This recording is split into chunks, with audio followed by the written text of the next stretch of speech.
하나님의 말씀 보십니다. 하나님의 말씀은 사도행전 10장 1절부터 8절에 있는 말씀입니다. 사도행전 10장 1절부터 8절까지 있는 말씀을 저와 함께 한 목소리로 합독하시도록 하겠습니다. 사도행전 10장 1절부터 8절까지입니다. 찾으신 줄 알고 함께 합독하시도록 합니다. 가이사라에 고넬료라 하는 사람이 있으니 이달리아 부데라 하는 군대의 백부장이라.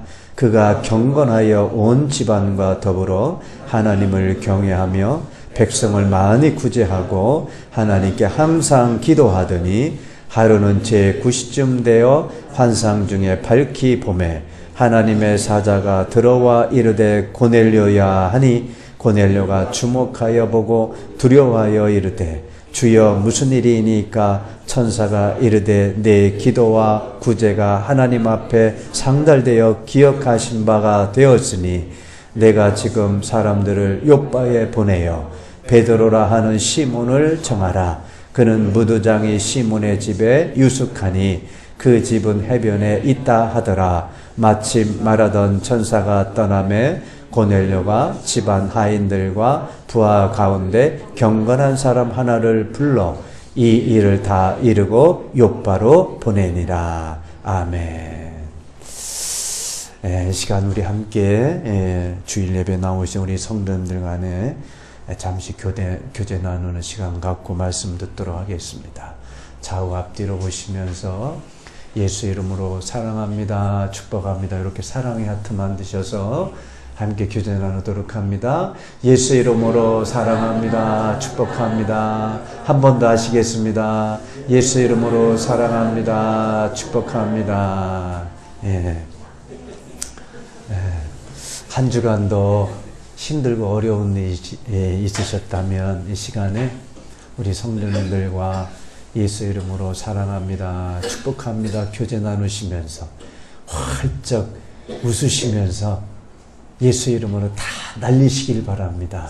아멘. 한 번 더 하시죠. 예수 이름으로 사랑합니다, 축복합니다. 예수 이름으로 사랑합니다, 축복합니다. 감사합니다. 오늘 우리가 읽으신 사도행전 10장 1절부터 8절까지의 제가 제목을 경건한 사람 고넬료라고 하는 제목으로 말씀을 전하고자 합니다. 예수님께서 이제 십자가에 달리셨다가 이제 부활하셔서 승천하시면서 마지막으로 남기신 말씀, 제자들에게 곧 성령이 너희에게 임하시면 너희가 권능을 받고 예루살렘과 온 유대와 사마리아와 땅끝까지 이르러 내 증인이 되리라, 이렇게 말씀하시면서 승천하셨습니다. 이제 그 명령, 그 말씀이 이제 이루어지기 시작하지요. 즉 예루살렘을 벗어나서 이방 땅에도 이제 전파가 되기 시작합니다. 빌립을 통해서 또 베드로를 통해서 또 스데반의 순교를 통해서 전파되기 시작하죠. 이제 오순절 성령 강림 이후에 교회가 역동적으로 확장되어 갑니다. 오늘 우리가 읽으신 이 사도행전은 그 일환의 하나이다. 하나의 그 일환의 하나인 중에서 굉장히 중요한 부분을 차지하고 있다라고 말씀드릴 수 있습니다. 지금까지는 어떻게 보면 유대인들 중심으로 전파되었던 복음이 이제 본격적으로 이방인들에게 전달되어지는 대전환을 이루는 사건이 오늘 기록되어져 있는 것입니다. 앞서 저희들은 9장에서 기록된 사울이 이제 회심을 한 사건과 베드로가 순회 전도 사역을 통해 가지고 이방 선교가 이제 기초 작업이 다져졌다라고 하면, 오늘 본문에서는 이제 이방인인 최초로 이방인인 고넬료가 회심하는 사건이 나오고 있는 겁니다. 이로 인해서 이제 이후로는 본격적으로 이제 이방인의 전도 사명을 감당하는 바울이 이제 땅까지 복음을 전하게 되는 내용이 이제 이루어집니다. 고넬료의 이 회심 사건이 갖는 중요하다라고 하는 말씀은 오늘 읽으신 이 10장부터 11장 11절까지 길게 나오고 있습니다. 그만큼 이 누가는 이 사도행전을 기록하면서 이 고넬료의 회심이 얼마만큼 중요한가, 이 사도행전에서 이 이방인을 향한 선교가 최초로 회심하는 이 고넬료가 얼마나 중요한가를 강조하고 있다라고도 말씀드릴 수가 있습니다. 결국 하나님의 나라의 구속사역은 중단이 없이 계속되고 있다는 것을 깨달으시길 주님의 이름으로 축원드립니다. 오늘 우리 본문을 통해서 하나님께서 우리에게 주시는 교훈이 어떠한 것인가를 함께 살펴보시면서 큰 은혜의 시간이 되시기를 부탁을 드립니다. 우리 오늘 본문 1절을 우리 한번 같이 한 번 더 읽어보도록 합니다. 가이사라에 고넬료라 하는 사람이 있으니 이달리아 부대라 하는 군대의 백부장이라, 이렇게 기록되어 있습니다. 여기서 나오는 가이사랴라고 하는 이 도시 이름은요, 해변 도시입니다. 해변 도시고 욥바에서 약 50km 정도 떨어져 있는 그런 곳입니다. 지난주에 우리가 봤죠. 욥바, 그죠? 욥바. 그 다음에 욥바에서 이제 가이사랴라고 하는 거리는 약 50km 떨어진 곳이다라고 하는 것이죠. 이 도시는, 가이사랴라고 하는 이 도시가 생기가 나게 된 것은, 배경은 가이사 아구스토라고 하는 로마 황제를 기념한, 즉 누가복음 2장 1절에 나오는 가이사 아우구스토라고 하는 로마 황제를 기념해 가지고 헤롯 대왕이 기원전 25년부터 약 10년간을 지은 도시가 바로 이 가이사라에 해당이 됩니다. 이 가이사라는 로마가 이제 통치를 하지 않습니까? 이스라엘을. 이 유대 땅을 통치를 하면서 유대의 수도이기도 했습니다. 이 가이사라에는 헤롯이 새롭게 건축한 많은 건물이 있었고요. 당시에 아주 훌륭한 항구가 있었던 도시이기도 합니다. 뿐만 아니라 이 가이사라에는 로마 총독이 주둔하기도 했던 그런 도시였었어요. 헤롯 대왕이 10년간을 건축한 도시이고 로마 황제가 주둔했던 그런 도시였다라고 하는 거예요. 뿐만 아니라 이곳에는 유대인보다도 이방인들이 많이 거주했던 그런 도시였습니다. 그렇기 때문에 이 도시에서의 복음의 사역은 이방인을 향한 복음의 확장이 좋은 전기가 이루어졌다라고 말씀드릴 수가 있지요. 자, 그러면 오늘 여러분들에게 이제부터 이스라엘 여행을 떠나시도록 제가 준비했습니다. 이스라엘 땅에 한번 뭐를 타고요? 비행기를 타고 가가지고 이 가이사라가 지금 현재는 어떠한 도시인가를 한번 제가 영상으로 보여드리도록 합니다. 공짜로 가는 여행이니까 이스라엘 땅을 한번 잘 보시기 바랍니다. 하늘에서 본 이스라엘 가이사라입니다. 가이사라가 이렇게 해변에 접해 있어요. 저렇게 아름다운 바다가, 얼마나 푸른 짙푸른 바다를, 해변을 가까이 하고 있는 도시입니까? 바로 여기가 이 가이사라에 있었던 야훼 극장입니다. 이 헤롯 시대에 만들어져서 지금도 사용되지는데, 저 바다에서 불어오는 바람으로 인해 가서 자연적인 음향 효과가 있다라고 합니다.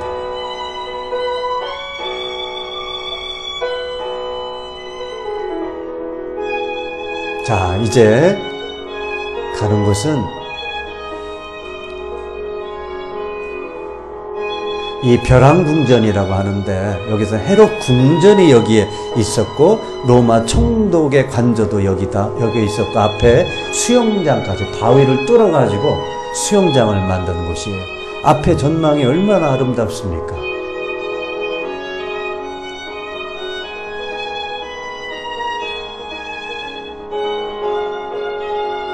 자, 이제 또 가는 곳이 어딘가 한번 보죠. 이것은 이제 원형 경기장입니다. 이것은 U자 형태로 전차 경주나 검투사들이 있다고 그러는데, 여기에는 원래 12줄의 좌석이 있었고 10,000명을 수용할 수 있다라고 그러니까, 여러분 보시다시피 얼마나 큽니까? 저 원형 경기장이. 이 좌측에 보시게 되면 10년간 지어지는 도시 형태가 그대로 남아있는 것을 여러분들이 보실 수가 있을 겁니다.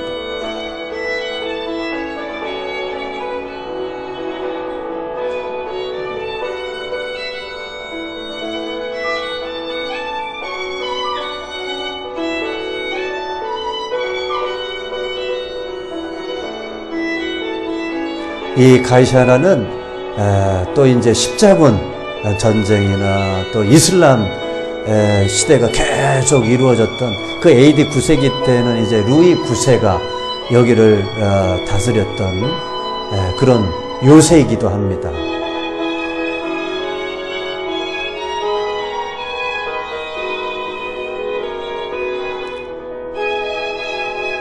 총독이 주둔하고 황제가 기거할 만한 그런 아름다운 도시라고 하는 것을 여러분들이 보실 수가 있을 겁니다.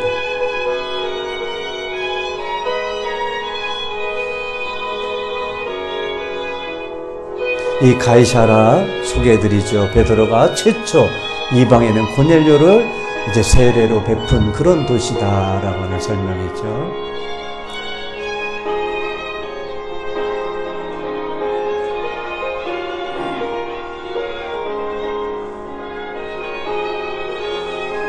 이 바다도 아주 짙푸른 그런 바다고, 이 파도도 아주 하얗게 일어나고 있는 아주 아름다운 그런 해변 도시입니다.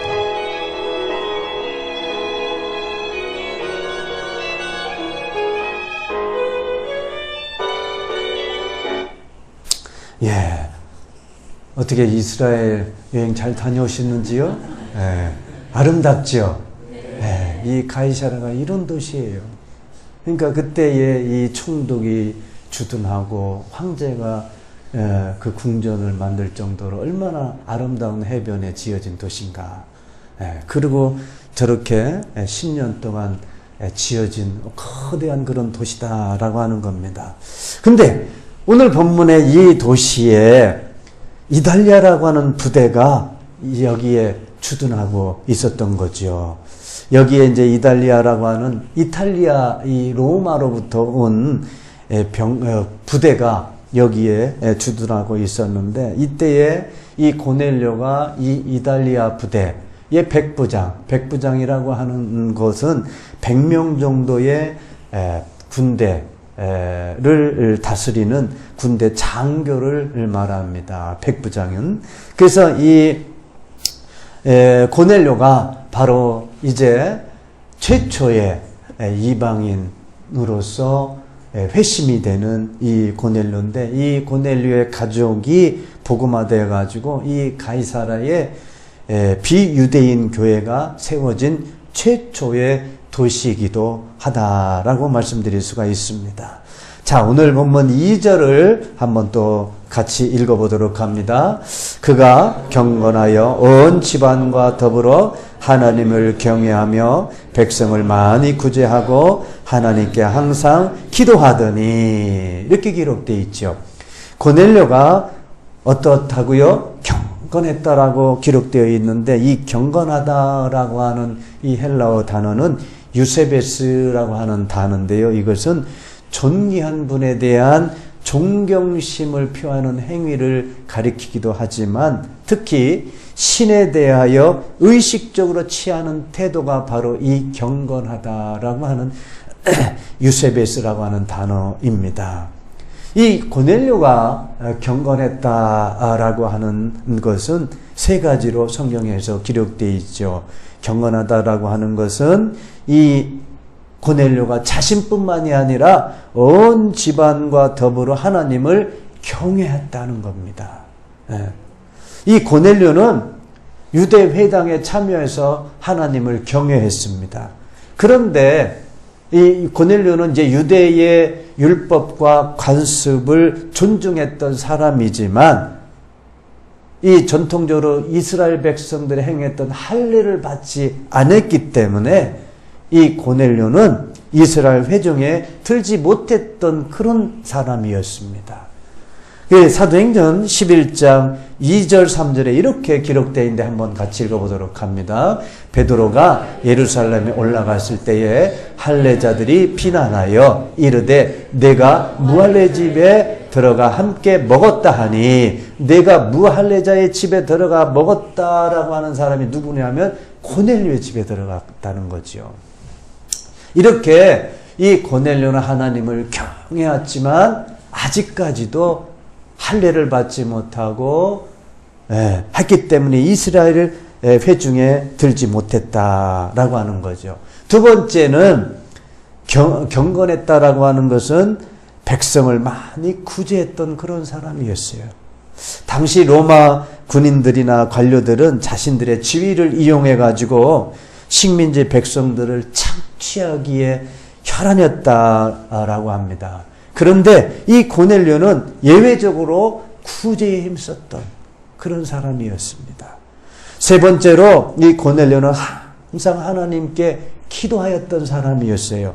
이 항상으로 번역된 디아판토스라고 하는 이 헬라어 단어는요, 삶과 일의 모든 상황에서라고는 의미를 갖고 있어가지고 이 고넬료는 언제나 혹은 어떤 일을 당해서나 하나님께 늘 기도하는 삶을 살았다라고 하는 겁니다. 오늘 이런 고넬료를 통해서 하나님께서 우리에게 주시는 영적 교훈을 한번 살펴봅니다. 첫 번째로 종교적 열심과 도덕적 선행으로는 구원을 받지 못한다라고 하는 겁니다.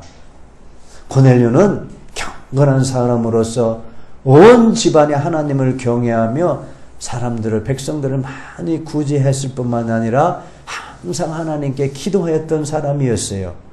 실로 고넬료는 이방인이었지만 유대교로 개종한 뒤에 어떤 유대인 못지않게 종교적으로나 도덕적으로 전혀 흠이 없던 그런 사람이었습니다. 그런 고넬료에게도 부족한 것이 있었다면 종교적으로 큰 열심이 되고 열심을 내고 도덕적으로 많은 선을 행하였지만 그가 구원에 이를 수 없었다는 겁니다.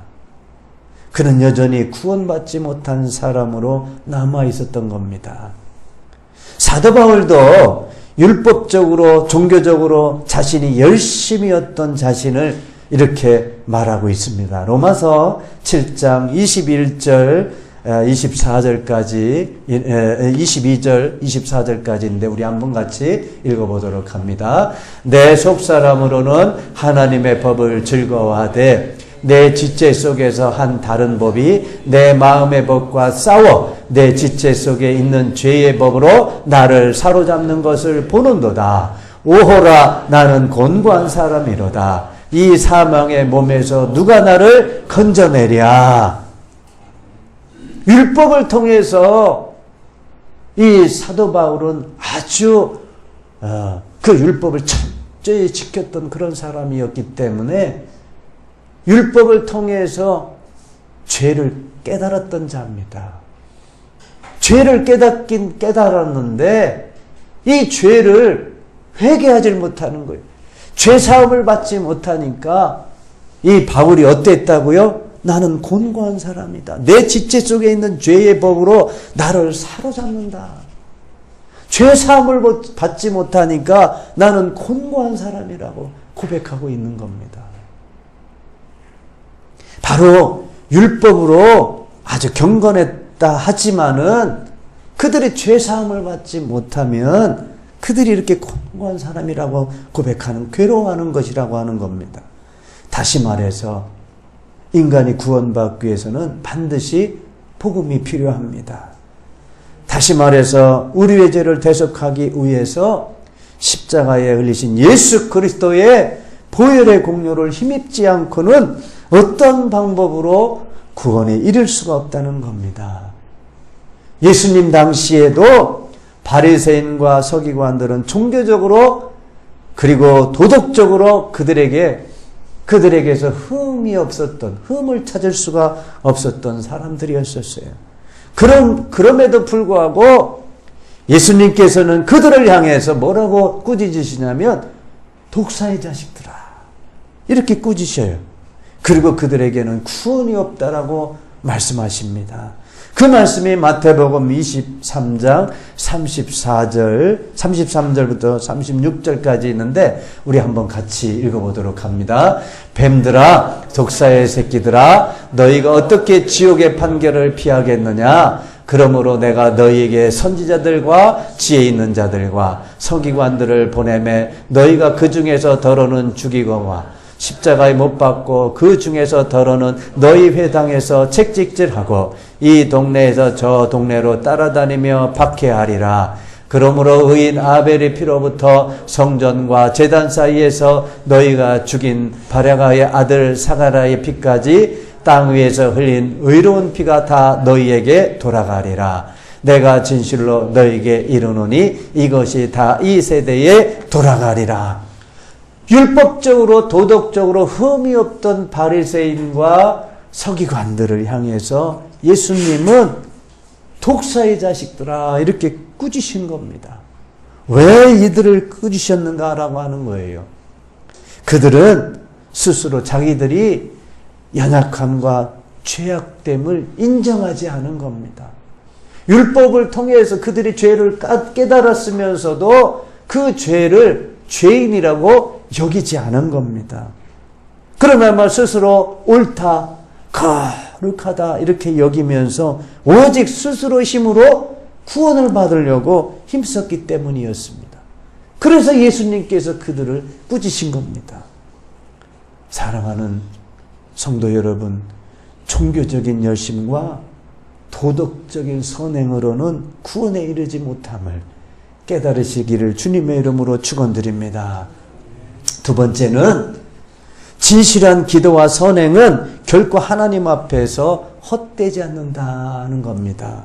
오늘 우리 본문 3절 4절을 한번 같이 읽어보도록 합니다. 하루는 제9시쯤 되어 환상 중에 밝히 봄에 하나님의 사자가 들어와 이르되 고넬료야 하니 고넬료가 주목하여 보고 두려워 이르되 주여 무슨 일이니까. 천사가 이르되 내 기도와 구제가 하나님 앞에 상달되어 기억하신 바가 되었으니. 하나님께서 고넬료에게 천사를 보내시어 베드로를 청하도록 하고 그로 말미암아 그를 통해서 복음을 듣고 구원을 얻을 수 있도록 하신 이유가 바로 고넬료의 기도와 구제가 기도를 기억하셨기 때문이었습니다. 구약 성경에도 구제를 좋아하는 자들은 풍족하여진다라고 말씀하고 있는데 잠언 11장 25절인데 같이 읽어봅니다. 구제를 좋아하는 자는 풍족하여질 것이요 남을 윤택하게 하는 자는 자기도 윤택하여지리라. 구약 성경에도 구제를 좋아하는 자는 풍족해질 거라고 분명히 말씀하고 있어요. 그뿐만이 아닙니다. 예수님께서도 너의 소유를 팔아가지고 구제하라고 말씀하고 있습니다. 누가복음 12장 33절 우리 한번 같이 읽어보죠. 너의 소유를 팔아 구제하여 낡아지지 아니하는 배낭을 만들라. 곧 하늘에 둔 바 다함이 없는 보물이니 거기는 도둑도 가까이 하는 일이 없고 좀도 먹는 일이 없느니라. 구약 성경에도 구제를 좋아하는 자는 풍족해진다라고 말씀하시고 이제 예수님께서도 우리에게 말씀하십니다. 너의 소유를 팔아 구제하라. 네. 또 그뿐만이 아니죠. 지난주에 우리가 욥바에 살고 있는 다비다라고 하는 여인을 봤습니다. 그 다비다라고 하는 여제자가 어떤 일을 했죠? 선행과 구제하는 일을 심히 많이 베풀었다. 그런 말미암아 이 죽었던 다비다가 어떻게 됐습니까? 죽었다가 다시 살아나는 이런 일이 일어나게 되었습니다. 우리 한번 사도행전 9장 36절 40절 우리 한번 같이 읽어봅니다. 욥바에 다비다라 하는 여제자가 있으니 그 이름을 번역하면 도르가라. 선행과 구제하는 일이 심히 많더니 베드로가 사람을 다 내보내고 무릎을 꿇고 기도하고 돌이켜 시체를 향하여 이르되 다비다야 일어나라 하여니 그가 눈을 떠 베드로를 보고 일어나 앉는지라. 죽었던 다비다가 살아나는 거예요. 왜요? 그가 선행과 구제하는 일을 심히 많이 했던 자로 인해서 그가 살아나는 이적을 체험하게 됩니다. 오늘 본문에 나오는 고넬료도 기도와 구제하는 일로 구원을 받게 됩니다. 기도와 구제하는 일은 하나님 앞에서 절대로 헛되지 않음을 기억하시는 성도가 되시길 주님의 이름으로 축원드립니다. 항상 주님 안에서 기도하는 일과 구제하는 일에 힘쓰시는 우리 열방교회와 우리 성도들이 되시길 주님의 이름으로 부탁을 드립니다. 세 번째로 우리에게 이 본문을 통해서 주시는 영적 교훈은 경건한 사람은 성실한 사람이다. 경건한 사람은 어떤 사람이라고요? 성실한 사람이라고 하는 겁니다. 오늘 본문 7절, 8절을 한 번 더 읽어보시도록 합니다. 마침 말하던 천사가 떠나매 고넬료가 집안 하인 둘과 부하 가운데 경건한 사람 하나를 불러 이 일을 다 이루고 욥바로 보내리라. 고넬료가 자신의 부하 가운데 경건한 한 사람을 불렀다라고 본문은 말씀하고 있습니다. 이는 그를 욥바로 보내기 위해서, 즉 베드로를 불러오도록 하기 위해서 이 부하를 선택하지요. 불렀다라고 하는 겁니다. 즉 고넬료는 베드로를 이 청에 오라고 하는 중차대한 명령을 수행할 사람, 그런 사람을 선택하는데 어떠한 사람을 선택을 했냐면 경건한 부하를 선택한 겁니다. 가장 신뢰할 수 있는 사람을 선택한 거죠. 이 고넬료는 그 일을 중차대한 명령을 수행할 수 있는 사람을 선발하는 데 있어서 그 기준이 외모가 아니었습니다. 능력이 아니었습니다. 기타 어떤 기준도 아닌 그가 얼마나 경건한 사람인가, 이 기준이었다는 겁니다.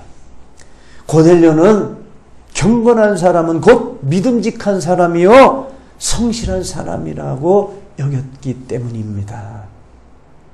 우리가 구약 성경에 보면 어떤 사람이 등장하냐면 여호수아가 등장합니다. 그는 하나님의 명령을 따라 모세가 가나안 땅을 정탐하도록 이스라엘에서 각 지파에, 이스라엘 백성 중에서 각 지파에서 12명이 뽑았는데 그 중에 뽑힌 한 사람이었습니다. 뽑힌 이 12명은 가나안 땅을 이제 정탐하러 가지요. 그들이 정탐하러 한 40일 동안을 정탐하고 돌아와가지고 이스라엘 백성과 모세 앞에 정탐한 결과를 보고합니다. 그런데 12명이 정탐하러 갔던 12명 중에 갈렙과 여호수아를 제외하고 나머지 모두는 그들이 가나안 땅을 보고 와가지고 가나안 사람들이 우리보다 강하다, 우리보다 힘이 센 사람들이다, 또 그러면서 하나님이 주시라고 약속한 그 가나안 땅을 악평을 합니다. 악한 평을 한다는 거예요. 민수기 13장 31절부터 33절인데 우리 한번 같이 읽어봅니다. 그와 함께 올라갔던 사람들은 이르되 우리는 능히 올라가서 그 백성을 치지 못하리라. 그들은 우리보다 강하니라 하고 이스라엘 자손 앞에서 그 정탐한 땅을 악평하여 이르되 우리가 두루 다니며 정탐한 땅은 그 거주민을 삼키는 땅이요 거기서 본 모든 백성은 신장이 장대한 자들이며 거기서 네피림 후손인 아낙 자손의 거인들을 보았나니 우리는 스스로 보기에도 메뚜기 같으니 그들이 보기에도 그와 같을 것이다.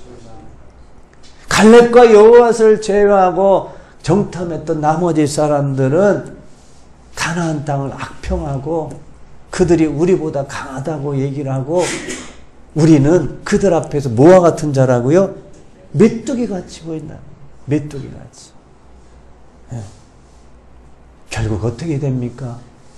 하나님께서 약속하신 이 가나안 땅을 두려워했던 그 나머지 사람들은 하나님께서 주시리라고 약속한 땅, 젖과 꿀이 흐르는 땅에 들어가지 못하는 자들이 되고 말았습니다.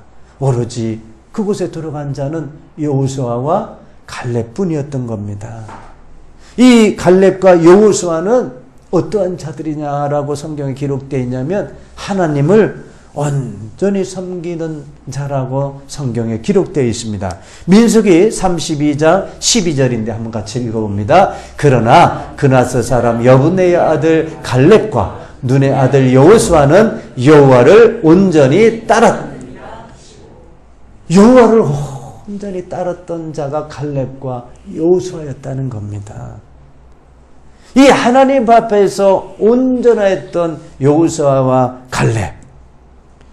이 여호수아는 자신은 모세 앞에 모세가 명령한 이 일을 어떻게 수행했다라고 고백을 하냐면 성실하게 뭐라고요? 성실하게 수행했다라고 또 하나님께 충성했다라고 고백을 합니다. 여호수아서 14장 7절 이하에 이렇게 기록되어 있습니다. 같이 읽어보도록 합니다. 내 나이 40세의 여호와의 종 모세가 가데스 바네아에서 나를 보내어 이 땅을 정탐하게 하였으므로 내가 성실한 마음으로 그에게 보고하였고 나와 함께 올라갔던 내 형제들은 백성의 간담을 높게 하였으나 나는 내 하나님 여호와께 충성하였으므로 그날에 모세가 맹세하여 이르되 내가 내 하나님 여호와께 충성하였은즉 내 발로 밟는 땅은 영원히 너와 내 자손의 기업이 되리라 하였나이다. 아멘. 하나님을 향해서 온전했던 여호수아. 이 여호수아는 이스라엘 백성과 모세 앞에서 어떻게 행했냐면 성실하게 했다는 거예요. 하나님께 충성을 다했다는 겁니다. 바로 경건한 자는 성실한 자입니다. 경건했던 고넬료는 구원을 받았습니다. 또 경건했던 부하는 들어 사용되어진 것입니다.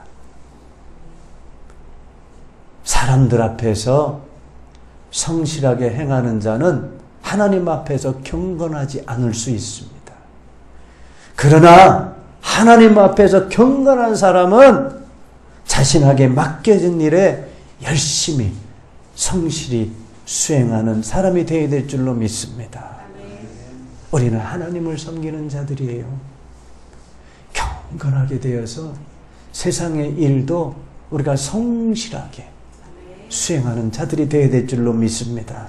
그래서 디모데후서에 이렇게 말씀하고 있어요. 디모데후서 2장 15절에 우리 한번 같이 읽어봅니다. 너는 진리의 말씀을 옳게 분별하며 부끄러울 것이 없는 일꾼으로 인정된 자로 자신을 하나님 앞에 드리기를 힘쓰라. 너는 진리의 말씀을 옳게 분별해야 된다. 우리 하나님의 말씀을 옳게 분별해야 돼요. 그래서 우리 하나님의 말씀을 어떻게 해요? 열심히 깨닫고 배워야 될 줄로 믿습니다. 매주 목요일 우리 실천신학 프로그램을 통해서 우리 말씀을 열심히 공부하고 있어요. 이 자리에 함께 나오셔서 공부하시고 깨달으시길 바랍니다. 옳게 분별해서 어떻게 해요? 부끄러울 것이 없는 일꾼. 부끄러울 것이 없는 일꾼은 뭡니까? 성실한. 성실한 일꾼이 돼야 돼요. 세상에서 우리 하나님을 믿는다면서 세상에서 성실하지 않은 자는 경건하지 않은 자입니다. 하나님을 정말 충성되게 믿지 않는 자라고 하는 겁니다. 부끄러울 것이 없는 일꾼으로 인정돼야 되는 거예요. 누구한테? 하나님과 세상 사람들에게. 인정된 자가 하나님 앞에 드려지는 겁니다. 우리는 하나님 앞에 경건한 자입니다. 경건한 자로서 세상의 일에서도 성실한 그런 성도가 되셔야 될 줄로 믿습니다. 이제 말씀을 정리하고자 합니다. 이방인이면서 할례 받지 못한 고넬료가 구원을 받을 수 있었던 것은 항상 하나님께 기도하고 구제하는 일에 힘썼던 사람이었기 때문이었습니다.